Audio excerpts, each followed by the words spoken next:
Assalamualaikum warahmatullahi wabarakatuh. Kami dari kelompok 5 kelas PE 2021B akan menjelaskan terkait konsep pemikiran Ricardo.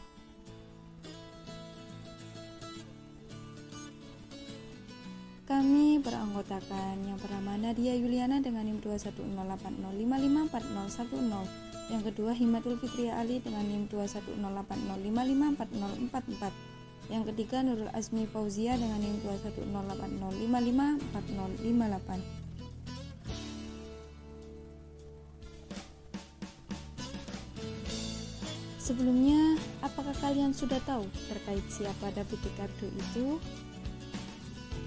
Nah, jika belum tahu, yuk kita cari tahu lebih lengkap terkait biografi David Ricardo.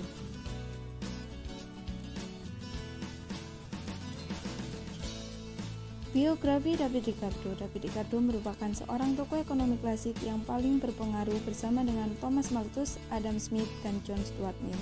David lahir pada tanggal 19 April 1772 di London dan merupakan anak ketiga dari 17 bersaudara.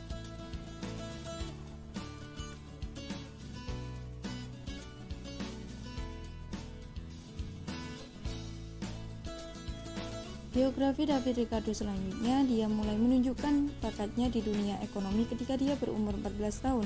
Dengan dia ikut membantu pekerjaan sang ayah yang kala itu merupakan seorang makler saham. Pada tahun 1793, dia menikahi seorang perempuan bernama Priscilla Annette Wilkinson yang kemudian membuat Ricardo memeluk agama Kristen yang menyebabkan pekerjaan dengan ayahnya, sehingga Ricardo harus merintis bisnisnya sendiri. Dalam pernikahan Ricardo dan Priscilla, mereka dikaruniai 8 orang anak. Biografi David Ricardo yang selanjutnya, setelah membaca karya dari Adam Smith yang berjudul Wealth of Nations, Ricardo menjadi semakin tertarik untuk mempelajari ilmu ekonomi, sehingga dalam waktu 10 tahun kemudian dia memutuskan untuk belajar ekonomi. Pada tahun 1817, David Ricardo berhasil menerbitkan karya klasiknya yang berjudul The Principles of Political Economy. Bergabung dengan Dewan Rakyat Britania Raya pada bulan Agustus 1818. Mewakili Baru Portalington, dia memegang jabatan ini selama 4 tahun.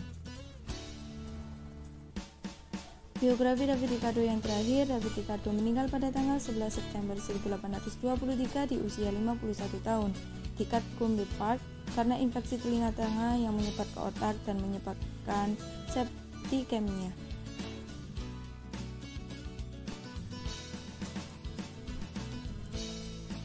Nah, untuk selanjutnya kita akan membahas mengenai konsep pemikiran Ricardo.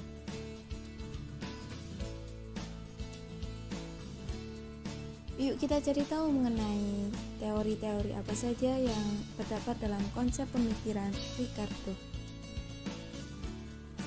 Yang pertama, teori keunggulan komparatif. Teori Ricardo yang terkenal adalah tentang teori keunggulan komparatif, di mana perdagangan tergantung pada keunggulan komparatif atau efisiensi relatif daripada keunggulan yang absolut. Ricardo menganggap bahwa negara akan cenderung menjual barangnya yang relatif lebih efisien dalam produksinya, sehingga melalui spesialisasi setiap negara akan memperoleh keuntungan dari perdagangan luar negeri.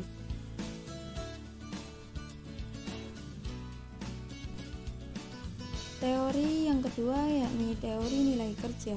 Teori ini ia jelaskan bahwa nilai tukar suatu barang ditentukan oleh ongkos yang perlu dikeluarkan untuk menghasilkan barang tersebut. Ricardo menganggap bahwa biaya untuk bahan mentah dan upah buruh yang besarnya hanya cukup untuk bertahan hidup bagi buruh yang bersangkutan. Ricardo lebih menekankan pada maksimalisasi hasil produksi dan minimalisasi ongkos produksi dengan memberikan upah minimum bagi buruh.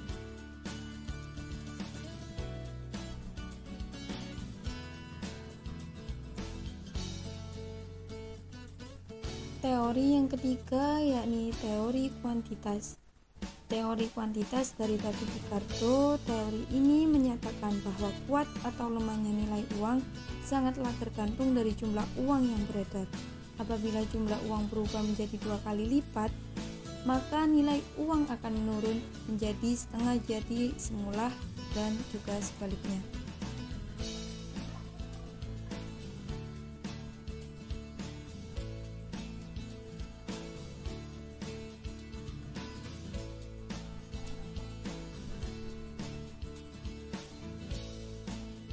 Teori yang terakhir atau teori yang keempat yakni teori distribusi. Ricardo juga mengemukakan teori distribusi pendapatan yang mengandung 3 elemen, yaitu yang pertama teori sewa, yang kedua teori tentang upah, yang ketiga teori komparatif.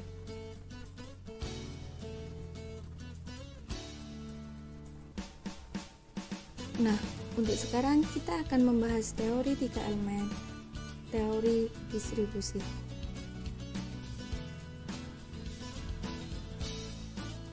Yang pertama yakni teori sewa. Teori sewa yang dikemukakan Ricardo mengacu pada teori Malthus, yaitu teori sewa diferensial.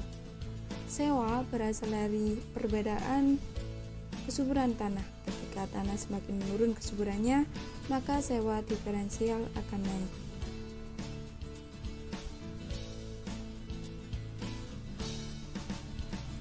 Teori yang kedua yakni teori tentang upah. Upah pekerja menurut Ricardo tergantung pada keperluan subsisten, yaitu kebutuhan minimum yang diperlukan pekerja agar dapat bertahan hidup. Kebutuhan minimum yang dimaksud oleh Ricardo adalah kebutuhan yang tergantung pada lingkungan dan adat istiadat. Yang ketiga, teori komparatif. Teori ini menjelaskan bahwa setiap kelompok masyarakat atau negara sebaiknya menghasilkan produk-produk yang lebih efisien.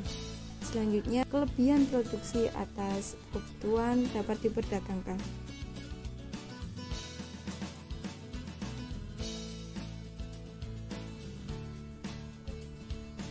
Terima kasih sudah menyaksikan. Wassalamualaikum warahmatullahi wabarakatuh.